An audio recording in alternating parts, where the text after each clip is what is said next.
Bonjour, donc je suis Brigitte Terraza, je suis la maire de Bruges et vice-présidente de Bordeaux Métropole. Nous sommes là donc rue du Réduit, sur l'emplacement du futur groupe scolaire écologique.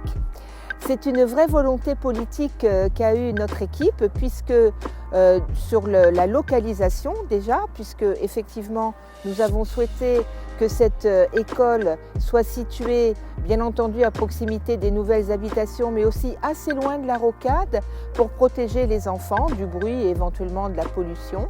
Donc nous avons acheté ce terrain à des maraîchers et il est surtout écologique parce que c'est un des premiers, je crois, en France, équipements scolaires qui sera de la norme E4C2. Qu'est-ce que ça veut dire? C'est la norme la plus exigeante en termes d'écologie. E4, c'est pour l'énergie. Cette école produira plus d'énergie qu'elle n'en consommera. Et C2, c'est effectivement aussi au niveau du carbone. Et donc, tous les produits qui seront utilisés pour construire cette école seront à bas carbone, bien entendu, issus de filières locales et régionales. La nécessité de ce 5e groupe scolaire est née de l'expansion démographique de la ville de Bruges et répond donc à un besoin. Ce 5e groupe scolaire comprendra 16 classes, 6 classes maternelles, 10 classes élémentaires. Comme tous les équipements à Bruges, lors de la conception, nous mettons en avant la possibilité de mutualiser des espaces. Ça sera le cas dans cette école. C'est une école qui devra être accueillante, évidemment propice aux apprentissages, avec une dimension écologique forte où le végétal sera très présent. Donc toute l'école est construite en bois, ossature, charpente, bardage étant en bois. Ensuite, l'école est chauffée au bois et nous avons ventilé l'ensemble des classes et des surfaces réfectoires et l'espace pour le centre de loisirs par des puits climatiques. Donc avec des tuyaux qui passent par la terre pour refroidir ou réchauffer l'air qui sort.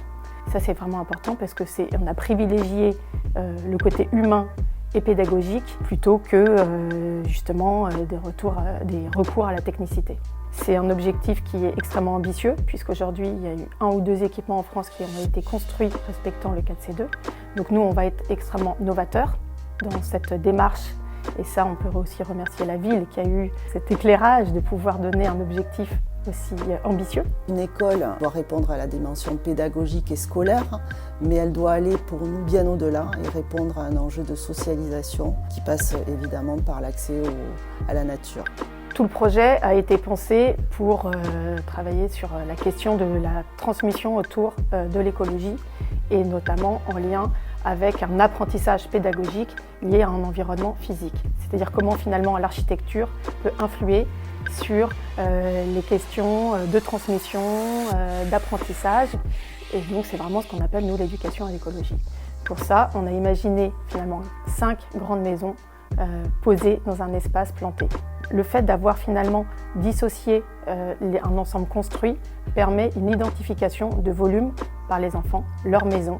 Et on a travaillé sur les entre-deux de ces maisons, ce qu'on a appelé nous les interstices, qui peuvent être des espaces qui sont à la fois appropriables par les enfants, par les équipes enseignantes, et qui peuvent justement aussi inventer des impensés que nous, on n'aura pas écrits préalablement. Par exemple, des jardins potagers qui pourraient se mettre en place, des petits gradinages pour imaginer faire classe dehors. Donc chaque classe a un espace extérieur lui attenant. Donc c'est aussi ce lien entre le dedans et le dehors. Donc c'est offrir systématiquement un lien avec la nature, avec l'extérieur, avec les éléments à chaque classe. Ce lundi 30 novembre, l'installation de chantier a démarré. La préparation du terrain est en cours. Livraison pour septembre 2022. Donc les grandes étapes du chantier, on commence par le démarrage début décembre, la préparation du terrain et de l'installation de la cité de chantier et du barriérage. Une vraie cité de chantier qui va être faite donc, par l'entreprise Cénomane en réemploi en bois.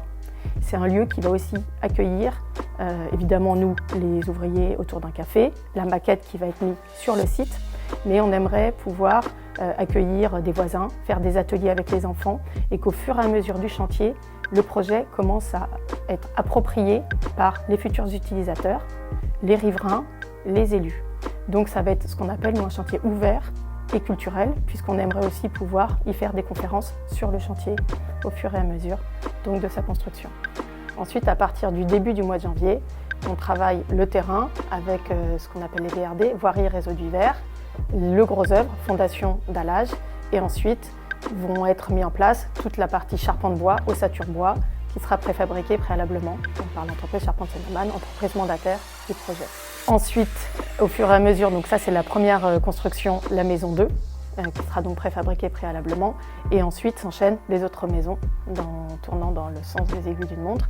Et enfin, le projet sera clos couvert et on entamera début 2022 sur le premier trimestre toutes les finitions intérieures et extérieures pour pouvoir réceptionner durant l'été 2022 pour l'ouverture, donc en septembre 2022. Par ailleurs, ce qu'il est important de dire, c'est que c'est une vraie volonté aussi, en tant que collectivité locale, d'encourager ce type de construction et d'aider à construire la filière aussi, qui permettra à l'avenir d'avoir des équipements de plus en plus nombreux de ce type. L'école est un lieu évidemment d'apprentissage, mais c'est aussi avant tout un lieu de socialisation, un espace protecteur pour les enfants, un espace où ils doivent grandir sereinement, dans un contexte propice aux apprentissages évidemment, mais à l'expérimentation et au partage. Cette école proposera des lieux évidemment, des espaces ludiques, propices à l'expérimentation, mais aussi propices à l'épanouissement de tous, qu'on soit fille ou garçon. On a une conception de cours qui rompt, je pense, avec les schémas traditionnels.